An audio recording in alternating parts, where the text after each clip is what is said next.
wanna scream and shout, oh, oh, we need to be awoke. Wake up, people.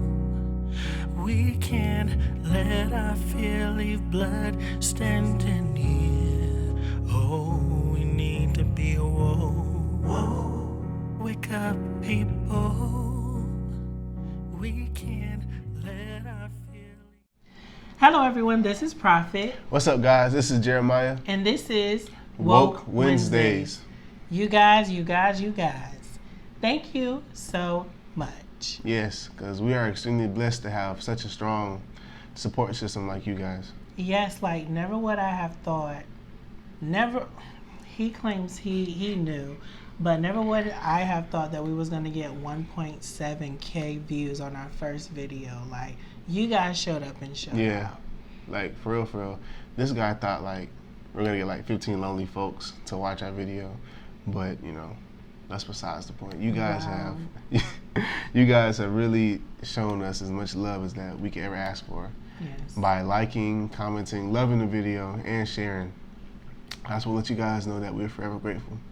Yes, we're very thankful and grateful, blessed, etc. All of them.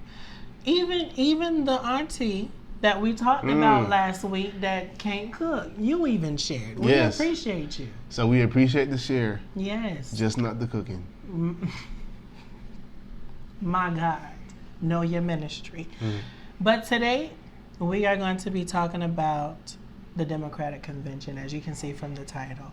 I don't know if you guys watched it, but if you didn't, please go look at all 4 nights. This was probably, and this is my opinion, this was probably the best Democratic conventions we have probably ever had. Tell it. Especially how it was put together. It was virtual. Like, for this to be a virtual convention, I was very much pleased. What about you, Jeremiah? Honestly, I can attest to that too. The way that they put everything together under the certain circumstances that's going on in the world, by this it being so cleanly ran and very professional, with all of the speeches and how they were well thought out and put together. It honestly kind of just blew my mind how when you get people together and they're really unified, how things can just click like we're not even going through a situation. Right. And I like that snap. Y'all heard that? That was crystal. But not only that, like, Joe Biden, whoever put this convention together, they knew the people to get. Let's talk about the moderators. And tonight, before we even start, tonight we're not going to be able to talk about every single little thing that happened at the convention. Again, you should have watched it. And if you haven't, go watch it. Like, don't get mad at us because you clicked on this and you thought that we was going to give you cheat sheets. It's not an hour-long video. Okay, come on. We do not have time, nor do you. So we are going to transition into talk about, key points, that have happened during the Democratic Convention. But first of all, let's shout out Ava Longoria, Tracee Ellis Ross, Kelly Washington, were some of the moderators for the convention. First of all, who dug up Kelly? I did. I called her. You called Kelly? Yeah. She did a little favor for me. So now we know. But they did phenomenal. First of all, the elegance that Tracee Ellis Ross, she looked stunning during the Democratic conventions. And let's shout out these musical performances too. Jennifer. The one and only. Jennifer. You sung your tail off. Sure did. Like, amazing. Not only that, they had not one Billy, but they had 2 Billies there. They had Billy Porter and Billy Iris there. Come on, Billy. Both the B's. My God. Yes. And is that John Legend on there? I think that was John Legend. What was he singing? Real never break. Like, just like that. My God. Now, I'm sorry, John. I don't know how to sing like you. But it was wonderful. Yes. That was a good performance. And how, like, the choir came in beside him. And they were socially distanced. It is possible. Following the guidelines. Come on. But it was a powerful song. It sealed the night when he did sing it. Homelessness. That's crazy. It's gonna be all right. It's gonna be okay. But yes, but again, we're gonna be talking about a little key points, and also comment how y'all felt about the Democratic Convention as well, and the things that we're gonna be talking about today. We love watching and seeing what you guys comment. We try to answer everybody. Like, comment, share, subscribe. Y'all know the business. Thank you. Yes, we appreciate that. But let's start night one. First of all, the whole entire convention, I already knew who I was going to vote for, because I told you there was only one right choice. But by the final night, I knew. Signed, sealed, and delivered. I'm Joe's, okay? Like, Joe did his thing during this whole entire convention. Starting off with night one. Night one, he had not only Democrats, but he had Republicans saying how we need to vote for him. Now, of course, we know the great pumpkin Charlie Brown is in office. Yeah, he still is. It's not November yet, though. We can't carve up that pumpkin. Can't. We can't. But sooner or later, he got to go. But it's so interesting how the same party that Trump is a part of was talking against this man. And I think another reason why this convention right here was so strong and so powerful is because they had unity. Yes. It wasn't red versus blue. It was let's get together and let's do the right thing for a purpose. So I think that's one of the high key points for me. Yes. And with that key point right there, like, that's what we need right now. We're in a whole pandemic. And with that being said, we need unity. This cannot be no longer red or blue right now. This has to be a unified nation, especially for this moment right now. And Joe Biden, he clearly stated through his speeches and other people's speeches that we definitely needed him during this time. But one of the speeches for night one, Michelle Obama. She killed it. And Michelle, I believe there's she's known for a famous quote. It's like, when they go low, we go high, right? High. So let me break that down for you. When somebody is talking bad on your name, when someone is hurting your feelings, like they're your enemy, like their sole purpose is to put you down. You don't go down to their level and do the same thing that they've done to you. Right. You go past that. You put on your armor, and you soar past that. You go over that because you're better than that. So that shows the maturity in you and the growth in you. Yes. Because you're not going to let anything bring you down. Exactly. And it's so interesting. She said that she said that statement in 2016. So with her making that statement, it was as if she was trying to prepare us for the time that we are in right now. Like, we're going through chaos right now in this pandemic. And some of us are mad. Some of us are going through things that is unthinkable. And she's saying, even though we're at the lowest of low right now, we still have to aim for higher expectation. And that is really what we call faith. Yeah. During this time, we have to have faith, not just individual and in God, but we even have to have faith with one another. Like, can we depend on our brother and sister to be there? And can you be reliable? Yeah. One of those brothers and sisters that can be depended on. You have to trust your fellow man and woman, and also trust yourself at the same time. Yes. And one thing that she said that stuck out to me, she willingly said that she does not even like politics. Like, for a former first lady to say that, it showed really that she was no different than us. She said, even though I don't like politics, I love this country, so that is why I fight. And that has to be the mentality that we have. Even though we may not like politics, oh, it's too much, is this, is that, is corrupt, we still have to stand up for where we live in. Because if we like it or not, there are other countries that are going through way worse things than we are. So America is blessed. Yeah. Stuff that we can never imagine. Yes. And give them a little fun facts about Michelle Obama. Well, I don't, if you guys have been on the latest Catch with Michelle, she has been going through some low grade depression, being from the pandemic and the quarantine. Because you know we're humans, we're meant to interact. But even though she's been going through this, she still knows that she has to look up. Yeah. And reach where she's supposed to go, not just for her, but for this nation. Yes. Because a lot of people look up to Michelle. But some of the key things that stuck out to me when Michelle gave her speech was, and I'm going to quote just 3 things for you guys. Being president doesn't change who you are; it reveals who you are. So I took it a step further and I said, well, having a certain amount of power doesn't change you; it reveals you. For example, Mr. Trump.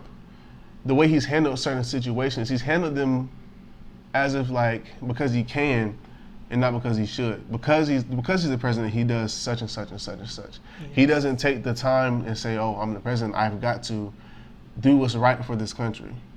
I'm just gonna do it what I want to because I can. A second point that she said in her speech was the children. They see grown adults not showing empathy for each other. They see adults with attitudes that as long as you make it to the top, nothing matters. And I feel like she's right. The children, I feel like, are going through this harder than anybody. Yes. You have to think about it. You were a kid once, I was a kid once, you were a kid once. We loved those moments where we were just in the classroom, you know, fellowshipping with our fellow student, you know, running around the playground getting sand in the eye. Yeah. So if you strip all that and put them in front of a computer screen. Now, of course, I mean, you might say kids love the computer screen, but you know they're not loving the computer screen for learning. Come on. If we're just being honest. So it just makes me say, if you have kids or if you have relatives, really check on them to make sure that they're doing okay. Definitely. And my last point that I got from her speech was, when the lack of empathy turns into disdain. Disdain is the feeling that someone or something is unworthy to one's consideration or respect. Yes. We have lost empathy in America. Ooh. We have lost the feeling of caring for one another, for feeling for one another. We have to bring it back. That's the only way we can make it through this. We have to unify. Period. We have to come together. I'm just gonna leave it at that. That was good. That was good. Like, he hit the nail on the head with that. We have no empathy for one another. Like, I remember when I was a kid, I grew up and Southern hospitality was actually a thing. It's rare when now. I was growing up. Now that things have changed, I have seen definitely Southern hospitality is kind of like dwindling a little bit. And it's because people are now doing the everyman for themselves. And we have to understand, we understand you're struggling, but understand that I'm struggling too. We can struggle together and your strengths can actually help my weaknesses. And my weaknesses can maybe expose the strengths that's inside of us. Sometimes we are weak for a reason. Sometimes we are weak for a reason, so that we can be created again by the Creator to expose our purpose. Amen. Amen. Like, and I don't know where that came from, but that was meant for somebody. Like, we have to remember, be there for one another. Like, we are in times where we have to be there. It's tough out here. Yes, there is no alone anymore. We have to stay unified. That's the only way we're gonna make it. Definitely. Night two, I ain't gonna lie, night two was kind of like, night two was a little rough. I was a little sleepy. It was a little rough, but it was just having Joe Biden basically accept his nomination as vice president of the Democratic Party. So they was doing Bernie Sanders and Joe Biden, and of course Joe Biden got the candidate, became the candidate, which everybody knew. It was a cute little show. But what sealed the night before I almost turned the television on night two was Jill Biden's speech. Jill Biden actually did talk about the children. Jill Biden actually was inside of a school And she was just like, you feel this emptiness? And she understood, and she wanted us to understand that she understood it's different.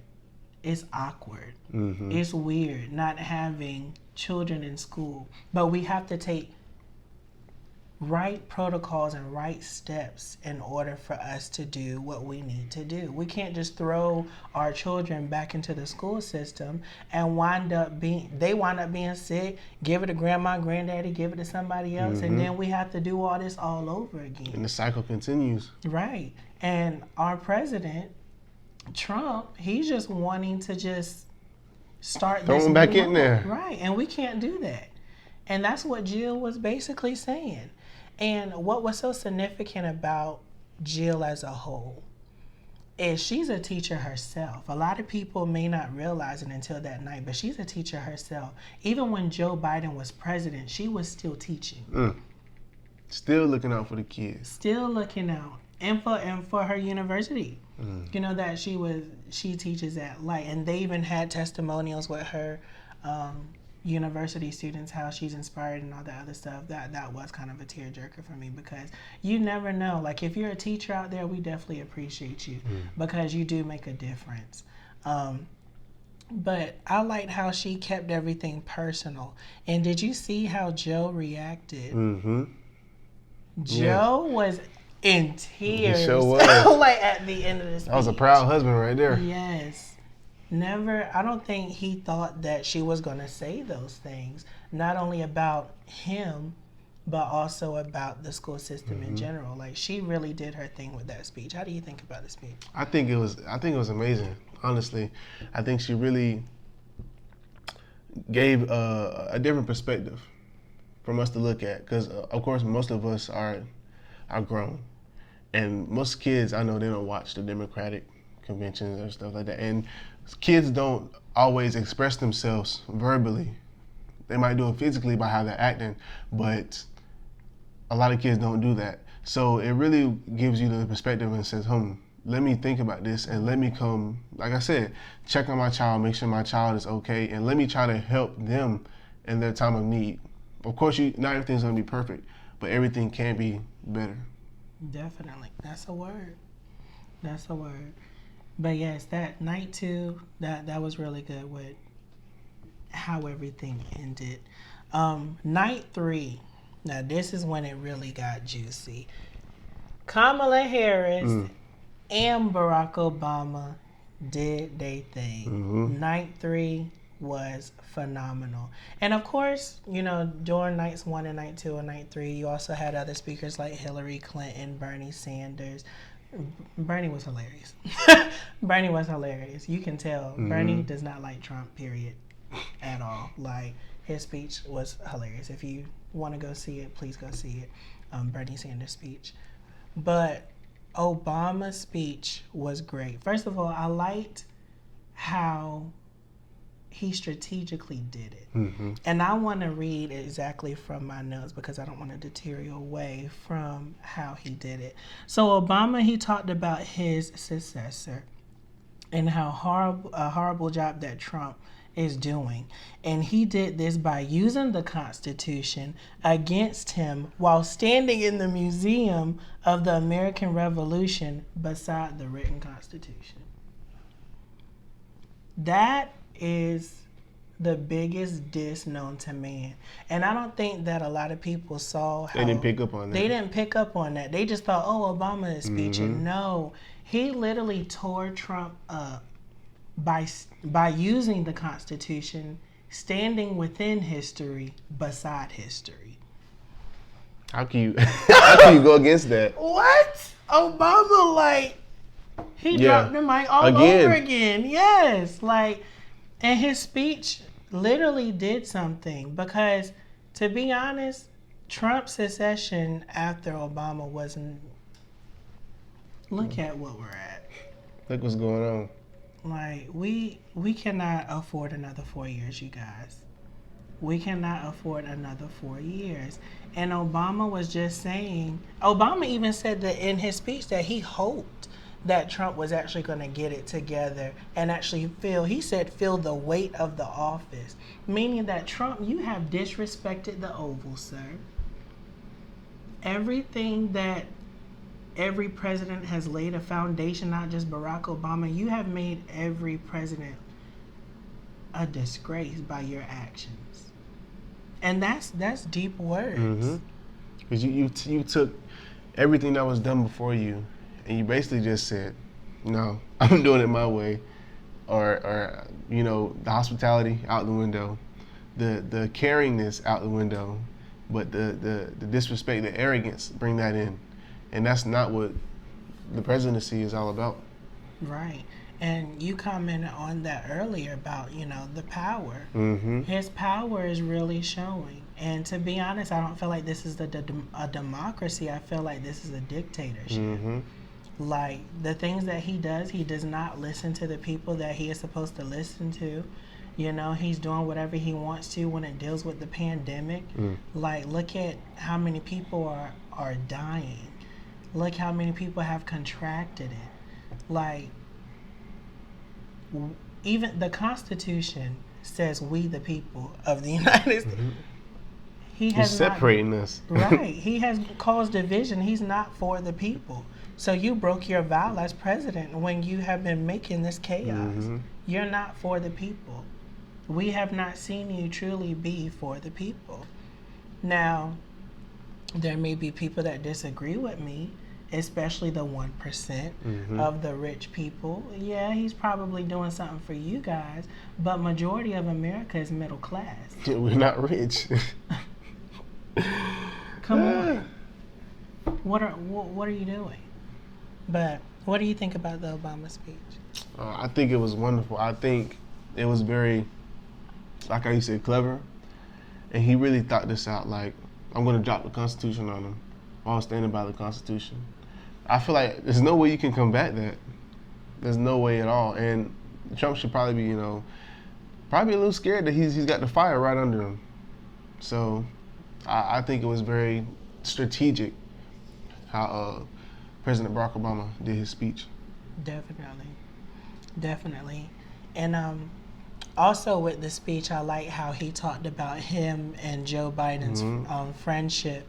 Jill and Michelle Obama call it this bromance. And I like how they had little clips of how close they were. And the whole entire convention, they wanted everybody to know, like, we're all family, not just political family, but Joe wanted everyone to know that we're family as a nation. And I like how he did that, but it was very cute how Joe showed little clips of Barack Obama and him goofing around.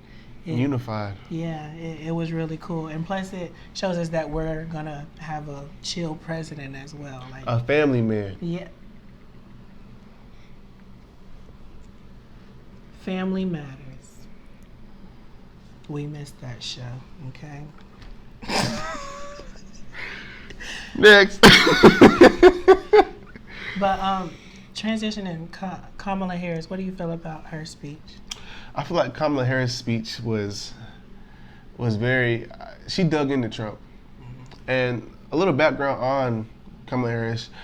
She highlighted her upbringing in the 1960s when she attended civil rights marches as a small child. So she already knows about the social injustices that's going on in this world. She attended the riots. Right. So she knows what needs to be done. She knows what the necessary steps are that we have to take to, I mean, if we be honest, we can't erase racism from this world. I feel like we have to erase the whole world and start over. But we can deal with it and try to make it better. Like I said, it's not going to be perfect, but we can make it better. Check. But yes, I definitely agree with that. Another thing that is so significant, this marks 100 years of the passage of the 19th Amendment. So this is, in a way, to me, like, wonderful. How this marched 100 years, and then there's a African American potential vice president Making history. and she's a woman. Like, 100 years passage of the 19th Amendment, like, we have grown. Yes. Even though we're taking, sometimes to grow in other areas, we are still growing. It's not perfect, but it's better. It's better. And as long as we are striving for perfection and betterness, that's all that matters. Mm-hmm. And that's really what she said. Now, I do want to transition into talking about how she honored her mother. I've never heard somebody talk about their mom so beautifully Mm-hmm. as Kamala Harris. I liked how she kept things personal, and she dedicated her whole speech to Kamala. It made me be proud that I had a black mom that actually loved and cared for me. Shout out to Carla Townsend. It made me proud to have an African American woman, because African American women, y'all do, help us when y'all don't even have certain things. Like, y'all give y'all last. And Kamala made us understand women are like the backs of America.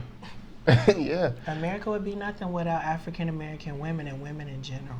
Yeah, our moms, it's many times, I'd be going through a certain situation, and my mom, she'd come in, tell me, son, you got this. Like, literally, my mom would give her last off her back to support me. So when she honored her mom, it showed humbleness, it showed respect, and it showed, humility. Yes. So, yeah, thank you, Kamala. Yes. And another thing that she paid homage to was the Divine Nine. Of course. Y'all better go. Like, Y'all better be at them polls. come on. Like, she paid homage to the Divine Nine, especially since she's an AKA. Like, she shouted out the AKAs. She talked about how she loved the AKAs. They had clips, they had pictures of her, like, when she crossed, and it was wonderful. Like, whoever doesn't know anything about Divine Nine or anything like that, they found out about that night, Right. due to Kamala Harris. So I really feel like this is the future. Mm-hmm. This is gonna be. It's here, It's here. and we're arriving. We as African Americans, we are taking a stand for something that means so much bigger than us. We are fighting for generations who are not even here. Mm-hmm. And this is history. And everybody, if you're not registered to vote, get registered. If you want to do something to help out with voting, work at a poll. Please. Because they're trying to take it from us. Come on. They- Didn't Trump say that he ain't trying to fund the USPS? He did. He Trump. sure did. Trump. What's going on with him? What's going on with him?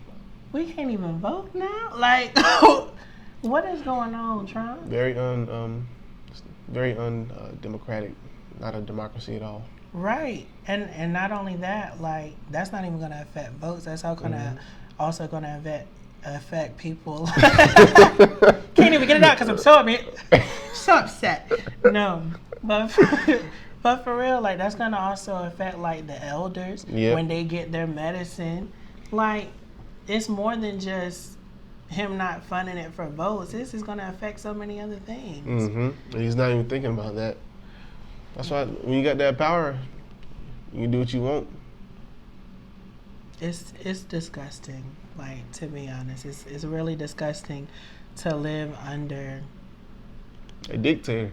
To be honest, we do not realize, but he is really a dictator, and it sucks to say, but he really is. I never would have thought that we would have a president like this. Mm-hmm. But pop goes the weasel goes pop. We here. That's it. We got to deal with it. But some other things that Kamala talked about was COVID-19. But she talked about COVID-19 so cleverly. Like, of course, she gave the statistics of COVID-19 and how it was doing bad. But then she transitioned into a metaphor of racism related to COVID-19 and how really the real virus is systematic racism. I said, come la. And is there a vaccine for that? She said there is no vaccine for racism. Think about it. Ponder and reevaluate. And to be honest, racism, that is taught. Yes. That is taught. So if we do want to say if there is any type of vaccine, know how to raise your children. Teach them right from wrong. Yes. I feel like the whole world is just, it keeps on going back to right and wrong with everything. That's like the center of the whole world right now. What's right and what's wrong. Y'all know what's right. Y'all know what's wrong. Come on now. It ain't perfect, but make it better. Boom. Boom. And some of y'all just need a whipping. With a switch, not a belt. A switch, straight from the tree. And pick it yourself. My grandma, she used to let us pick our own switch. You would think that you would get the smallest one, but them small ones will hurt the worst. But we got to do something with this racism. Like, it seems like we're backtracking. Hard. It seems like we're backtracking, and it's time for us as African Americans to step up, which we are stepping up. We are changing lives, and we are making new policies and standing up for new policies. But racism, something has to happen, and we know that racism will never die out. In all reality, it probably will never die out. But there has to be a medium where we can get unified in some area. There's been a lot of talking, but there has been no action. I agree. There needs to be a sit down. You remember when Oprah, she used to have the racist people in the audience, and she used to have the African Americans. They used to just hash it out, and then at the end, the racist people would figure out, like, oh wow, like maybe black people are not so bad after all. Like maybe we need Oprah in that voice too. Right. Oprah, we need one of them episodes, Modern Times, all over again. Well, we need that. Somebody do that. And if Oprah can't do it in your community. In your environment. I mean, look at what we're doing with Woke Wednesdays. It's not going to be perfect. We're trying to have the conversation. But it'll make things better. Yes. I can't stress that enough. And the last statement, how she paid honor to Joe. And she said, Joe stands with allies and stands against our adversaries. That sounds the opposite from Mr. Trump. Let's read that one more time. I don't think the people heard. She said, Joe stands with our allies and stands against our adversaries. Now let's talk about that a little bit. Trump, how many times have he went to the people that is against us? He's been to North Korea, South Korea, Russia, and our allies is sitting like, what's going on here? I thought he had an agreement. Well, he's been breaking a lot of those too. So, I mean, he's even breaking certain allies and ties that we've been having for years due to his presidency. Like, we cannot afford this. And that's exactly what Kamala was talking about. But that was all for night 3. Night 3 was wonderful. If you don't watch night 1 or if you don't watch night 2, you got to watch night 3. For sure. You got to watch night 3. But let's move on to Joe. You want to talk about Joe? Yeah, I'll talk about Joe. Former Vice President Joe Biden's lead is showing signs of narrowing. In a CNN poll released Sunday night, 50% of registered voters backed Biden to Trump's 46%. So it's getting narrow. We still got to go out there and do our part. We still got to go vote people. But 3 key points that really stuck out from Joe's speech to me was when Joe quoted Ella Baker. And the quote was, "Give people light and they will find the way." That quote stuck out with me because in America right now, and even across the whole world, with all of the events going on, it seems like we're living in the world of darkness. And we can't see what we're doing. We can't see where to navigate to get out of this darkness.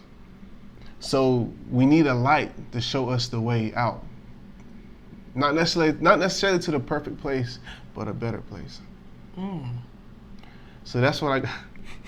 So that's what I got from the first key point. And the second key point that he said was the current president has cloaked America with darkness, anger, fear, and division. So that's basically what I just said. Mm-hmm. We're angry. We're angry with each other. We're fearful of each other. We don't know what's going to happen. We're divided. We're not unified. That's why the world is in the current state that we're in right now. Yes. We have to come together. We have to help each other. We have to stop the confusion and the chaos. And the only way we can do that is by coming together.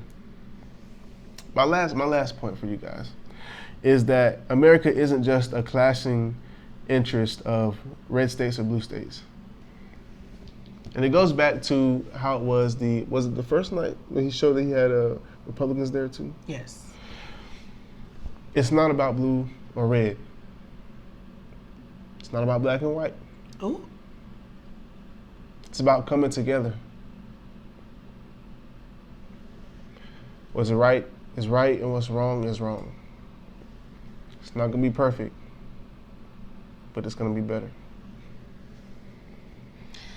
It's so interesting because our first president that we ever had told us that we needed to not do political parties because it would cause division and that it would cause chaos and that it would cause confusion.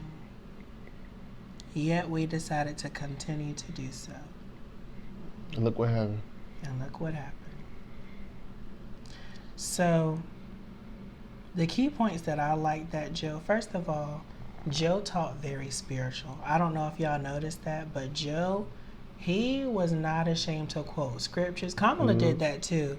You know how she is, walking through the valley of shadow, not fearing evil. I was like, okay, quote Kamala.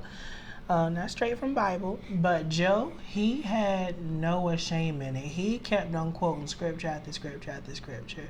So we know that his foundation is going to be, on a Christian foundation, but he made it known that it was also going to be open to everyone as well. He was just talking about his personal life. One thing that I like that he said he will be an ally of light, but not darkness. Can't you see how everything's going full circle? Everything's coming back full circle. There has to be a light to guide us through all this darkness in this world. Yes. And it's going to be Joe. It's going to be Joe. Biden-Harris 2020. But another thing that he also talked about was what Jeremiah just stated earlier. He said how it's much better to not be blue and red states, but unity. Joe was basically saying this is bigger than a political party. This is bigger than right and left. This is bigger than I don't know what political party I am. This is about right and generation. Because I'm going to tell you something. These next 4 years is either going to add on to generational blessings or it's going to add to generational famine. A curse. And we do not want generational famine or curses. Because the way that we are as a nation right now, we're already starting to go against one another heavy. Not only on a systemic level, but on a political level, individual level, community level. We're already starting to go against one another. We don't need... we can't take any more of that. We can't.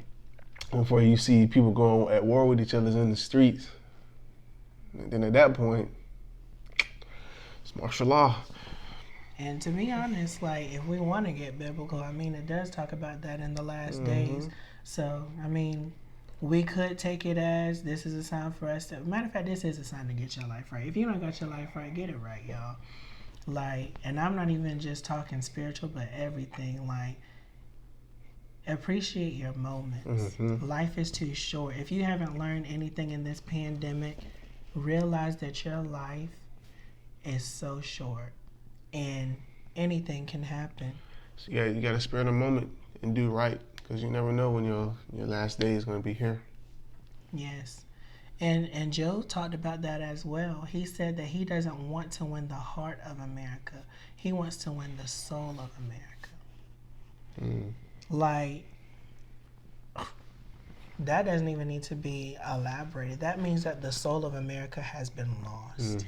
And he wants to be the president to at least attempt to find the soul of America. That speaks volumes.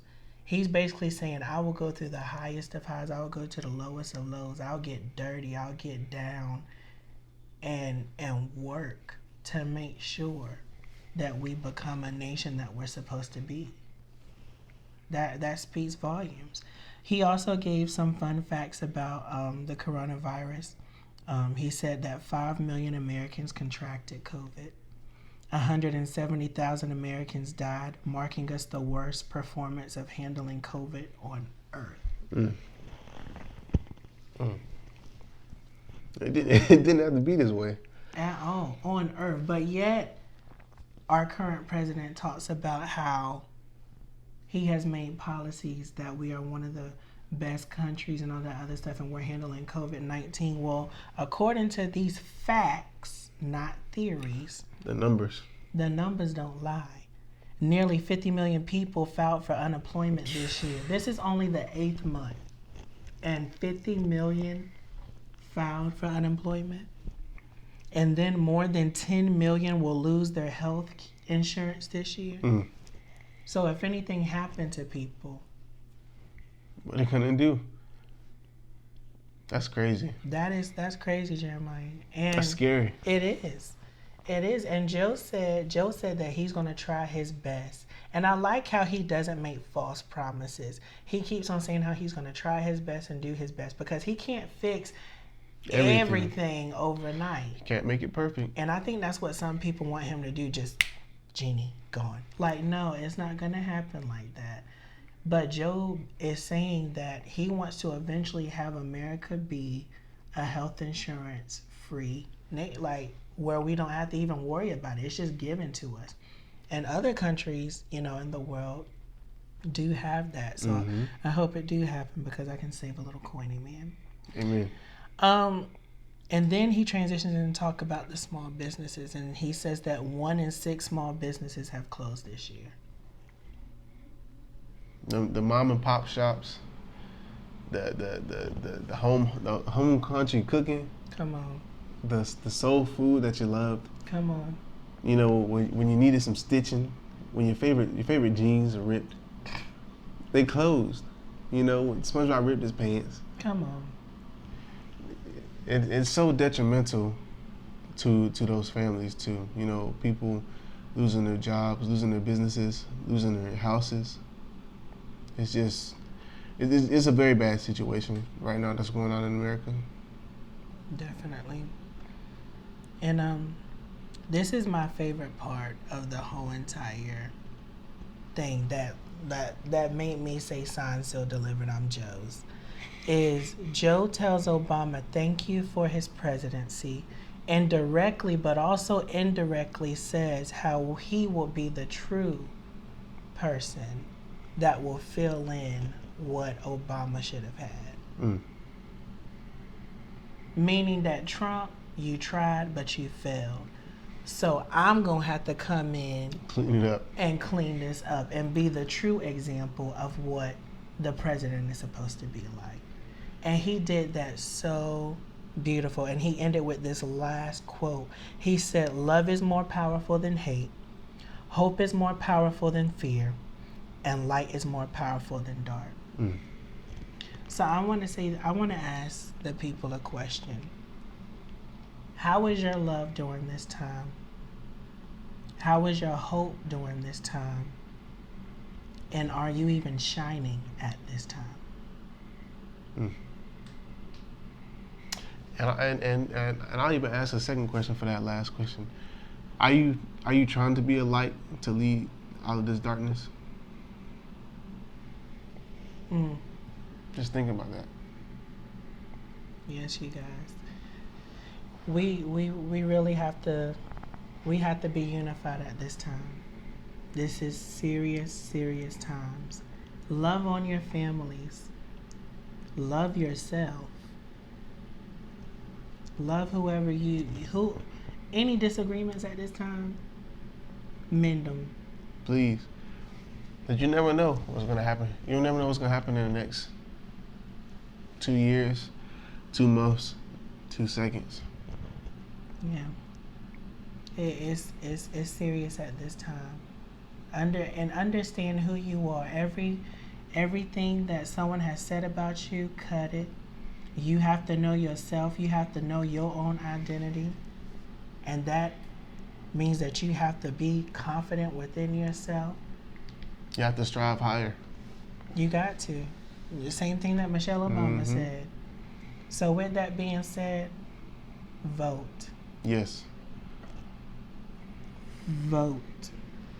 Say it again for him. Vote. You heard it 3 times. Every time is the charm. You got to. 2016, 4 million people. African Americans to be exact. Did not vote. Your vote. Matter of fact, I will say this. Let me retract this. You not voting is a vote. Yeah. And to everybody that's out here, and you may get mad at me when I say this, everyone who doesn't vote and cares not to vote, don't be talking about how crazy this country is, because you could have had a voice, but you chose not to. And African Americans, people died and marched for us to have the right to vote and to have the freedoms that we little do have. We are doing our ancestors injustice if we do not take that pen, that pencil, or whatever you use to vote. If you don't vote, you're doing them injustice. They died for no reason. So if you can't do it for me, for him, for yourself, for your fellow brethren, for your fellow sisters, at least do it for them, our ancestors. Definitely. But you guys, that's all for Woke Wednesdays that we have today. Remember, the foundation of who you are the building blocks to your destiny. We love you. Y'all take it easy. We can't let our Philly blood stand in here.